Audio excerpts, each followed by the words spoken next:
जय श्री राधे कृष्ण। बहुत समय पहले की बात है। एक नगर में धर्मपाल नाम का एक न्यायप्रिय राजा राज्य करता था। उसकी रानी का नाम पद्मावती था। दोनों भगवान विष्णु और महादेव के परम भक्त थे। उनके राज्य में कभी किसी को दुख नहीं होता था। गरीबों की सहायता की जाती, पशु पक्षियों तक का ध्यान रखा जाता था। लेकिन राजा और रानी के जीवन में एक दुख था, उनके कोई संतान नहीं थी। राजा ने अनेक यज्ञ करवाए, मंदिरों में पूजा की, दान दिए, लेकिन उन्हें संतान सुख प्राप्त नहीं हुआ। धीरे धीरे राजा का मन उदास रहने लगा। एक दिन राजा जंगल में रहने वाले एक महान संत के पास पहुंचे।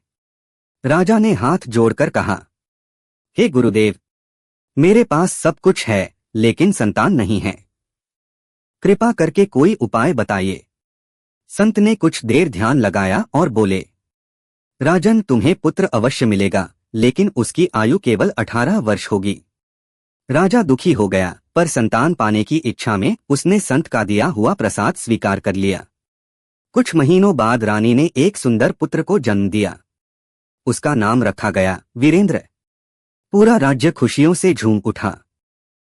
राजकुमार बड़ा होकर बहुत दयालु और धर्मप्रिय बना। उसे गरीबों की सहायता करना बहुत पसंद था। समय बीतता गया। जब राजकुमार 16 वर्ष का हुआ, तब उसका विवाह एक संस्कारी और दयालु कन्या गौरी से कर दिया गया। गौरी का एक नियम था, वह रोज किसी भूखे को भोजन करवाकर ही स्वयं भोजन करती थी। हर सुबह वह महल के बाहर गरीबों को भोजन बांटती और पक्षियों को दाना डालती। धीरे धीरे राजकुमार की आयु 18 वर्ष के पास पहुंचने लगी। राजा और रानी को संत की बात याद आने लगी। वे भीतर ही भीतर डरने लगे। फिर वह दिन भी आ गया जिस दिन राजकुमार की आयु पूरी होने वाली थी। उसी सुबह एक बूढ़ा साधु बहुत भूखा प्यासा महल के द्वार पर आया। उस समय रसोई में केवल एक ही थाली भोजन की बची थी, जो राजकुमार के लिए बनाई गई थी।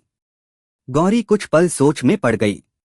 उसने मन ही मन कहा, अगर मैं यह भोजन साधु को दे दूं, तो मेरे पति के लिए दोबारा भोजन बना सकती हूं।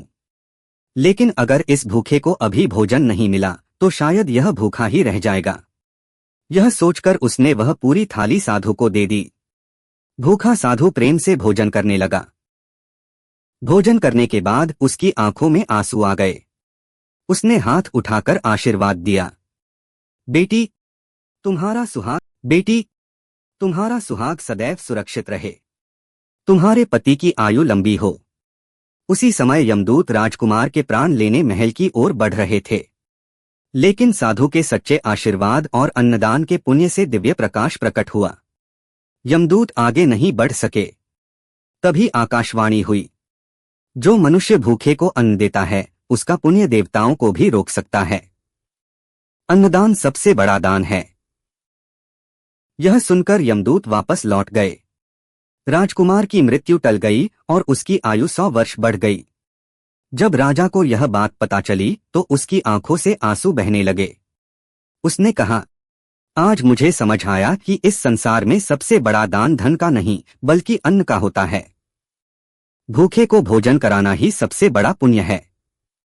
तभी भगवान विष्णु माता लक्ष्मी से कहते हैं, हे देवी, संसार में बहुत प्रकार के दान हैं, लेकिन अन्नदान सबसे श्रेष्ठ है।